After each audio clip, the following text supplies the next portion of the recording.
Hi friends, నేను మీ హఫీజ్ మీరు చూస్తున్నారు తెలుగు టెక్ ట్యూబ్. ఫ్రెండ్స్, ఇవాళ వీడియోలో మనం మైక్రోమాక్స్ వాళ్ళ ఇన్2సి మొబైల్ని అన్బాక్సింగ్ చేద్దాం. సో ప్రజెంట్ నా చేతిలో 3GB ర్యామ్ 32GB వేరియంట్ ఉంది. సో ఈ మధ్యకాలంలో మనకు బడ్జెట్ సెగ్మెంట్లో అంటే 10,000 బడ్జెట్లో మొబైల్స్ అనేవి ఎక్కువ రావట్లేదు. కాకపోతే ఈ మొబైల్ అనేది అందరు 10,000 బడ్జెట్లో మంచి ఫీచర్స్ తోటి లాంచ్ చేశారు. 5000 mAh battery, 10 watt fast charging ఉంటుంది. సో 10 వాట్ ఛార్జింగ్ ఉంటుంది. అది మనకు ఈ ప్రైస్ సెగ్మెంట్లో ఇంతే అని చెప్పేసుకోవచ్చు. దాంతోపాటు మనకు 6.52 ఇంచెస్ స్క్రీన్ ఉంటుంది, 8 మెగాపిక్సెల్ డ్యూయల్ కెమెరా ఉంటుందని చెప్పేసి అయితే వీళ్ళు ఇక్కడ మెన్షన్ చేయడం జరిగింది. సో ఫటాఫట్ మరి దీని సీన్ని బ్రేక్ చేసి ఈ మొబైల్ ఎలా ఉందో చూసేద్దాం. సో ఫ్రెండ్స్, ఇదే మైక్రోమాక్స్ వాళ్ళ ఇన్2సి మొబైల్. సో మరి బాక్స్కి బ్యాక్ సైడ్ చూసుకున్నట్టయితే ఇంతకుముందు నేను చెప్పినట్టు దీనిలో యూనిసాక్ ప్రాసెసర్ని అయితే యూజ్ చేయడం జరిగింది. 5000 mAh బ్యాటరీ, దాంతోపాటే మనకి 8 మెగాపిక్సెల్ డ్యూయల్ కెమెరాని అయితే యూజ్ చేశారని చెప్పేసి వీళ్ళు చెప్తున్నారు. సో ఫటాఫట్ దీనికి ఉన్న ఈ సీల్ని బ్రేక్ చేసేద్దాం. సో పైవైపు ఇక్కడ ఇంకొక సీల్ కూడా ఉంది, ఈ సీల్ కూడా బ్రేక్ చేసేద్దాం. సీల్ బ్రేక్ అయిపోయింది ఫ్రెండ్స్. బాక్స్ని మనం ఇలా ఓపెన్ చేసినట్టయితే బాక్స్కి పైవైపు మనకి ఇలా మొబైల్ని ప్రొవైడ్ చేశారు. సో దీన్ని మనం సైడ్ గుంచేసి బాక్స్ లోపల వైపు గురించి మాట్లాడినట్టయితే ఇక్కడ వీళ్ళు ఒక బ్యాక్ కేస్ని ప్రొవైడ్ చేశారు. దాంతోపాటే టెంపర్డ్ గ్లాస్ని ప్రొవైడ్ చేశారు.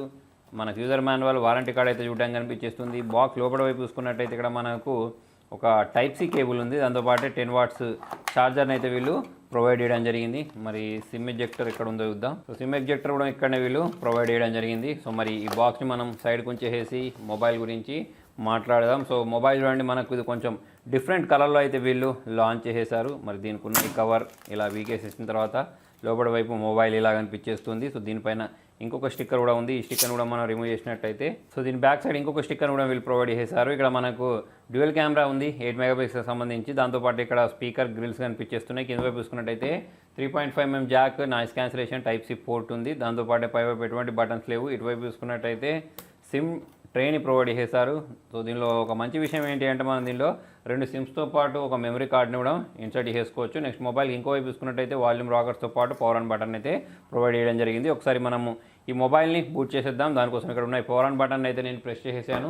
సో ఇక్కడ మీరు చూడొచ్చు, ఇన్ అని చెప్పేసి మొబైల్ అనేది బూట్ అవ్వడం మనం ఇక్కడ గమనించవచ్చు. నెక్స్ట్ స్టార్ట్ బటన్ ప్రెస్ చేసేద్దాం. స్కిప్ బటన్ ప్రెస్ చేసి సెటప్ ప్రాసెస్ కంప్లీట్ చేసి మెయిన్ స్క్రీన్కి తీసుకెళ్తా. సో సెటప్ ప్రాసెస్ కంప్లీట్ అయిపోయింది ఫ్రెండ్స్. మొబైల్ బూట్ అయిపోయింది. సో మనకు దీనిలో స్టాక్ ఆండ్రాయిడ్ చూడడానికి కనిపించేస్తుంది. ఎటువంటి బ్లోట్వేర్స్ అయితే మనకు దీనిలో చూడడానికి కనిపించవు. సో అదొక దీని ప్రత్యేకత అని చెప్పేసుకోవచ్చు. దాంతోపాటు ఇక్కడ మన సెట్టింగ్స్లోకి వెళ్ళేసి దీని ఓఎస్ గురించి మాట్లాడదాం. సో మనకు దీనిలో ఇక్కడ చూడండి, అబౌట్ ఫోన్లోకి వెళ్తే కనిపించేస్తుంది.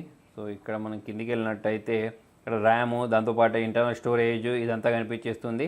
సో ఇక్కడ మనం చూసుకున్నట్టయితే ఇది అవుట్ ఆఫ్ బాక్స్ ఆండ్రాయిడ్ 11 తోటి వచ్చింది. సో ఇదొక మంచి విషయం. సో నెక్స్ట్ మనం మళ్ళీ బ్యాక్ వెళ్ళిపోదాం. బ్యాక్ వెళ్ళిపోయి ఒకసారి దీని ఫేస్ అన్లాక్ ట్రై చేద్దాం. యాక్చువల్లీ దీనిలో మనకు ఫింగర్ ప్రింట్ సెన్సార్ ప్రొవైడ్ చేయలేదు. నాకు తెలిసి ఇది ఒక 7-8,000 లేకపోతే 7,000 దానికంటే తక్కువ ప్రైస్ సెగ్మెంట్లో వస్తుంది కావచ్చు. డార్క్ మోడ్ ఉందా చూద్దాం. సో మరి డార్క్ మోడ్ని కూడా ఎనేబుల్ చేసేసి ఒకసారి ఫేస్ అన్లాక్ ఫేస్ని కూడా నేను రిజిస్టర్ చేసుకుంటాను. సో ఫేస్ రిజిస్టర్ అయిపోయింది ఫ్రెండ్స్. ఒకసారి మనం దీన్ని లాక్ చేసేసి అన్లాక్ చేసి చూద్దాం. సో ఫాస్ట్గానే మొబైల్ని అన్లాక్ చేయడం మీరు ఇక్కడ గమనించవచ్చు. నిజంగానే ఫాస్ట్గా అన్లాక్ చేసేసింది. నెక్స్ట్ ఇక మనం దీని కెమెరా పర్ఫార్మెన్స్ గురించి చూద్దాం. సో మరి డే టైంలో మంచి ఫొటోసే క్యాప్చర్ చేస్తామని చెప్పేసి అయితే తెలుస్తుంది.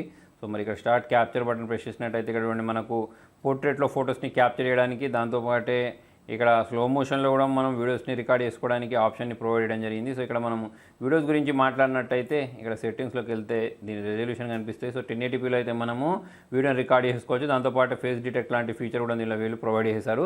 సో దీంతో కొన్ని ఫోటోస్ని కూడా క్యాప్చర్ చేసి మీకు చూపిస్తాను. సో సెల్ఫీ క్యామ్ తోటి క్యాప్చర్ చేసిన ఫోటో బాగానే వచ్చింది. బ్యాక్ క్యామ్ తోటి కూడా క్యాప్చర్ చేసిన కొన్ని ఫోటోస్ నేను మీతోటి ఇక్కడ స్క్రీన్ పైన షేర్ చేస్తాను.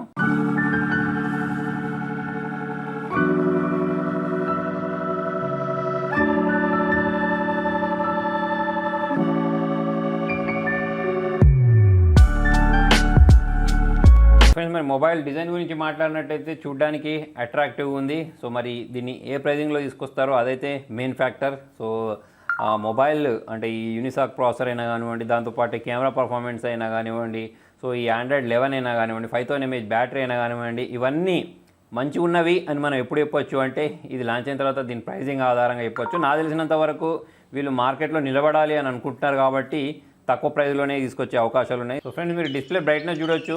400 నిట్స్ బ్రైట్నెస్ అయితే వీళ్ళు 420 నిట్స్ బ్రైట్నెస్ అయితే వీళ్ళు దీనిలో ప్రొవైడ్ చేస్తారు. దాంతోపాటు సౌండ్ గురించి మాట్లాడినట్టయితే చాలా లౌడ్గా వస్తుంది. సో మరి ఎవరైతే మల్టీమీడియా పర్పస్ కోసం తక్కువ బడ్జెట్లో మొబైల్ కావాలి అనుకుంటారో వాళ్ళ కోసం అని చెప్పి వేసుకోవచ్చు. దాంతోపాటు ఇక మీరు వీళ్ళు ఒక బ్యాక్ కేస్ని కూడా ప్రొవైడ్ చేస్తారు. సో ఈ బ్యాక్ కేస్లో మనం ఇన్సర్ట్ చేసుకుంటే మొబైల్ అయితే ఇలా కనిపించేస్తుంది. దాంతోపాటు ఒక టెంపర్డ్ గ్లాస్ కూడా వీళ్ళు ప్రొవైడ్ చేశారు కాబట్టి దాన్ని కూడా మనము యూజ్ చేసుకోవచ్చు. సో ఓవరాల్ చూసుకున్నట్టయితే మరి దీనిలో వీళ్ళు అన్ని రకాల ఫీచర్స్ని అయితే ప్రొవైడ్ చేస్తారు. ఈ ప్రైస్ సెగ్మెంట్ ప్రకారం చూసుకున్నట్టయితే మరి మంచి బ్యాటరీ బ్యాకప్, కొంచెం మంచిగా కనిపించే మొబైల్, మంచి డిస్ప్లే ఉండే మొబైల్, మంచి కెమెరా ఉండే మొబైల్, సాఫ్ట్వేర్ లేటెస్ట్ సాఫ్ట్వేర్ ఉండే మొబైల్ కావాలి అంటే ఈ మొబైల్ని అయితే మనం కన్సిడర్ చేయవచ్చు. ఎస్పెషల్లీ ఇండియన్ బ్రాండ్ కాబట్టి మనం ఎంకరేజ్ చేయడానికి అయితే ఈ మొబైల్ని అయితే కొనుక్కోవచ్చు. సో ఫ్రెండ్స్ మరి మొత్తానికి ఇది వాళ్ళ వీడియోలో మరి మీకు ఈ మొబైల్లో నచ్చిన ఫీచర్ ఏంటి అనేది కింద కామెంట్ రాయండి. వీడియో నచ్చినట్లయితే లైక్ చేయండి, షేర్ చేయండి. Thank you.